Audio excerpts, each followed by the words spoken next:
welcome to that porch. Just start. There's it's so Avery Avery Sunshine, one of my favorite singers. She has a song that's called Jump, and she says, "Just jump and watch your wings grow." You know, sometimes you have to. If God is giving you an idea, we talked about this last time we had Tanora on the show.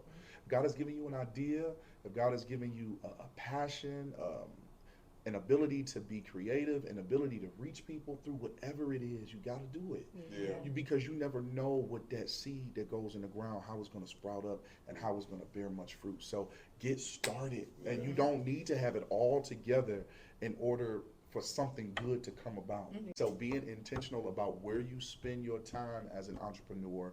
Is this worth my time? Am I going to leave here with something? And I can absolutely guarantee you that you will leave with something from the Pink and Black Honors. And even beyond that, being in the ceremony, man. Talk to people. Bring your business cards. Let people know who you are. This is not the time for you to be shy. Right. This is not the time for you to be nervous. You know, come on out of that shell and expand. You know, you never know where it'll take you. What was the process behind that?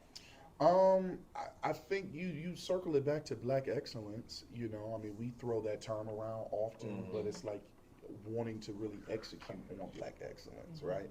And so, you know, when you put together an event of that type of magnitude, you keeping that in mind. And then also the wonderful thing with Tanora, as I said before, is as she's doing this and as she's saying yes to what it is that God has for her, she's leaning on other people who have the talents to be able to bring together and to be able to bring to fruition what the vision really is. So, so that's awesome. Yeah.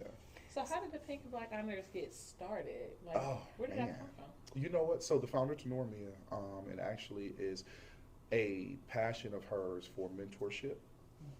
And so she's actually been in business for over 25 years.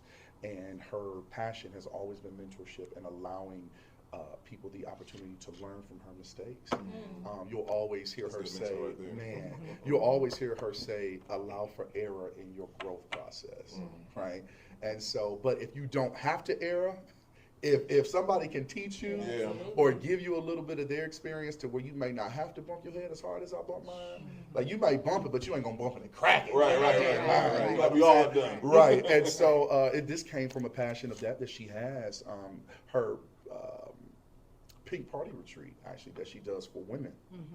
She does it every year for women for it to be a safe space for women to be able to come and heal and talk and grow. And really do that soul work, right? Speaking of that real quick, I was just in one of the Zooms, and it was around Mother's Day, and it was for women and children, mothers and children.